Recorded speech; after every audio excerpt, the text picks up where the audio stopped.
एक ऐसा केस जिसने भारत की डेमोक्रेसी को बचा लिया।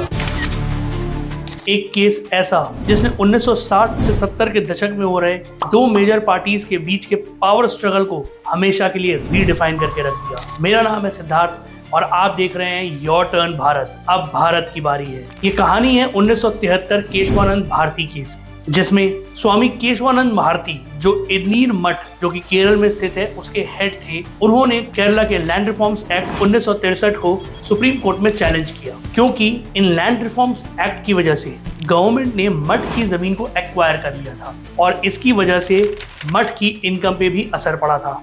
ये केस अब सिर्फ लैंड रिफॉर्म्स एक्ट का केस नहीं रह गया था, ये केस था पार्लियामेंट और सुप्रीम कोर्ट के बीच, जहां आर्टिकल 368 पार्लियामेंट को कॉन्स्टिट्यूशन में अनलिमिटेड अमेंडमेंट्स का अधिकार देता था। स्वामी केशवानंद भारती ने जब इस केस को चैलेंज किया तो उनको रिप्रेजेंट करने आए द ग्रेट नाना भाई पालकीवाला, और नाना भाई पालकीवाला ने कहा कि अगर अनलिमिटेड पावर्स का अधिकार पार्लियामेंट को मिल जाएगा तो ये कॉन्स्टिट्यूशन के लिए खतरा है। इसीलिए ये केस एक लैंडमार्क केस बना।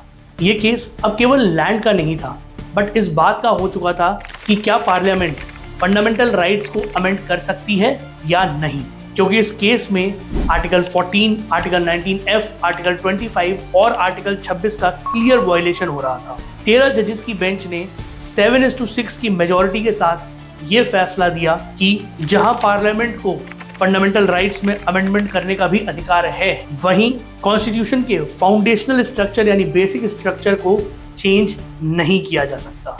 और इस तरीके से जन्म हुआ बेसिक स्ट्रक्चर डॉक्ट्रिन का। इस केस में नतीजे तक आने के लिए 100 से ज्यादा केसेस को पढ़ा गया, 70 से ज्यादा कंट्रीज के कॉन्स्टिट्यूशन को रेफरेंस में लिया गया, 68 डेज तक इस केस की प्रोसीडिंग्स चलती रही। वहीं 24 अप्रैल 1973 में 703 पेजेस का इसका जजमेंट आया। जहां इस केस ने पार्लियामेंट को फंडामेंटल राइट्स में भी अमेंडमेंट करने का अधिकार दिया, वहीं इस केस ने कॉन्स्टिट्यूशन के कोर फाउंडेशनल स्ट्रक्चर को भी सुरक्षित किया। आपको इस केस के बारे में क्या कहना है, नीचे कमेंट करके हमें जरूर बताएं, और भारत से जुड़े हुए इसी तरीके की जानकारियों के लिए जुड़े रहिए योर टर्न भारत के साथ, क्योंकि अब भारत की बारी है।